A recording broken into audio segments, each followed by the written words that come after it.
Hello, Asheesh. Hi Emma, how are you? Good, thank you as always. Third time that you and I have sat face to face, post a G8, now G6. Today here in Melbourne, of course it's the G6 Australasia. You've now been voted in both in Asia and in Australia onto this esteemed panel that our public have chosen. I like today's debate. Obviously, it's the first time today that we've had individuals being voted in rather than organisations. So somewhere along the way, you've made an impact and people liked it. Some of the views that you expressed today, I just want to drill down a bit into some of those, Asheesh, to clarify perhaps on one or two comments you made. Sure. Let's talk for a moment around the cloud piece. Starting there, because, I mean, clearly the audience are very much split on their view around cloud at the moment. We had almost too close to call polling results with close to 35%, I think, agreeing that cloud was a fad and would not make a huge impact in the Australian shared services market in the next 3 years. 37% disagreeing that in fact it would, and another 30-odd% having no clue. So what that tells us obviously is it's a split audience out there. You made the comment that it's been around for decades, clearly as a fact, but it needs to be simplified so that people understand it more. What do you mean by that? And what is the understanding gap that you're seeing? How do we get this message home to people more about what it is, what it does, without making it too complicated? So if you really look at the stats, Emma, the 37% that said it won't make a difference, and the 28 or 30% that said they don't know about it, I'd club them both together saying they don't know about it. I think it's just become that complicated. The term cloud is being used just like the word transformation, right?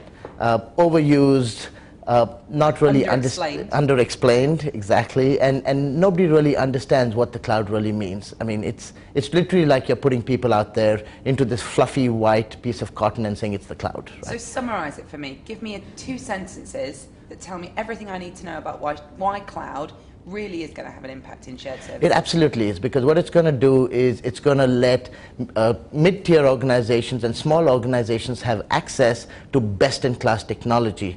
It's moving from a CapEx model to an OpEx model. You're renting, you're not buying, right? Plain and simple. Sounds familiar. I've heard that somewhere before. You heard it last year, and that's what I'm saying. Cloud has really been there for decades. Let's go back to some of the payroll providers. They've been providing payroll services 20, 30 years now on their own platform, where the organizations buying their services don't own that platform, right? They've been paying by the payslip, or they've been paying by the transaction. That really is cloud. You know, let's not complicate this. It's very simple. So why the confusion? It's about creating new hype, right? It's about iPad 1, iPad 2. It's creating a hype here. It's creating a buzz of, oh, cloud is the new thing to get into. It's just creating, I would say, a false sense of there's something new out there. It's repackaging, rebundling, when actually it's something and technology that's been delivered for a very long time. We talked about BPO 3.0 last year, if you remember, and that's what is being rebranded to cloud. So there you have it. It's all semantics. It's clever marketing, says Asheesh. That's all it is. And maybe he's spot on. Okay, so clearly you guys are in the cloud space. Absolutely. Not as manufacturers of the technology, but certainly providers to some of your clients. What are you hearing from the people who are actually on the ground using it right now? What really is the benefit? So what the benefit is, they have access to technology that they wouldn't have had access to. They're able to compete in the marketplace with organizations that are much larger on an even playing field. It becomes table stakes. So technology does not become a large differentiator for them in the marketplace. So this ties us back into the mid-market discussion. Is it really for smaller players? Do you think there's an argument to say that cloud and the SME or the mid-market is a natural fit because it's giving you access to something you wouldn't otherwise have been able to afford? Absolutely, Emma. It is absolutely meant for organizations like that. But that said, in the same breath, I'd like to say that it is a fantastic fit for large corporates as well, because CapEx is drying up. And everybody wants to move to a pay-as-you-go model or an OpEx model and not invest large amount of dollars. So let me draw parallels to the whole Formula One situation, right? What did Bernie Ecclestone do? To just make sure it's an even playing field for every car out there, he restricted the number of dollars one can invest in their car. He standardized tires on every single car, making it an even playing field. That's the same thing what cloud or BPO 3.0 is doing in the marketplace. Spoken like a true motorhead. I love it. Love it too. Can I move you on to talent briefly? Yes. Obviously, huge amounts of talk today about where to get people from, how much they cost, how to motivate them, train them, keep them. Your point, I thought, was quite interesting. Clearly, in your experience, there are two different skill sets that are being brought into the mix for the creation of any effective shared services or delivery model environment. And you talked about having one person on the ground building it up and another person then running it once it was in place. What does that actually mean, though? Does that mean that for any strategy from the get-go, you're essentially looking for two completely different individuals? Is it possible that that person can be one person combined, or is it not possible in your experience for that to be the case? So what I've seen, I mean, can it be? Absolutely. There are exceptions to the rule. You can find one individual who has the entrepreneurial skill sets to really build something ground up and understands what it takes to build an organization or a shared services center ground up, and also has the skills to run a stable operation, because in my opinion, in my experience, that over the last decade, I would say, what I've seen is that you do need a different skill set to build a shared services center. So for the first 24 months, you need an individual who has the entrepreneurial skills, who can deal with teething problems, challenges, because nothing's in place.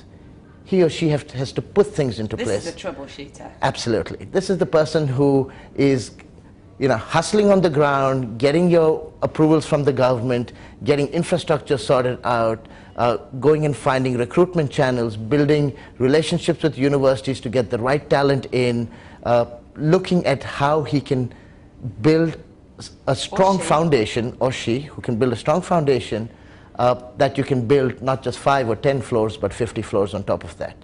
And then you come to a point where that individual does not have the skill set to really motivate, run a stable operation, build those client relationships, and continue a steady state operation. And that's where I feel you need a different kind of individual to come in and take it on from there and move that first individual to go build your next center or in your next location. So let me wrap up on this point. We talked a lot about talent sourcing, where the right people are in the world right now. So your builder and your executor versus your people motivator and your center runner, where am I going to find those people most likely in the world today, in your opinion? What do we have here on the ground in Australia? Do we have center runners or do we have center builders? You have both. And coming back to the point that we talked about, just a 3 to 4% raise in salaries in Australia, I think that's the problem. Australia, everybody talks about Australia having a talent shortage. Why? Because people are generalizing that people need to get paid a 3 to 4% increase year on year. I think that with the way the tax structure is in Australia, you're going to lose talent very, very quickly if you don't start differentiating between the doers and the people that you really want to retain at your leadership level. If you start generalizing a 3 to 4% pay rise across the board, I think Australia is going to continue to struggle with talent, because that talent is slowly starting to move towards Asia, where tax structure is a lot more favorable and there's larger dollar available there, because global organizations have centers and are looking for talent. And I think Australia has some phenomenal talent both on the builder and the runner side. There you have it. We'll leave it on that note. Wise words, as always, from Asheesh. It's been fantastic having you again on the G6 today. Thank you so much for your input. We look forward to seeing you again in the future. We hope, if indeed you are voted in again. Love to be here, Emma, and hopefully we'll see you in Singapore soon.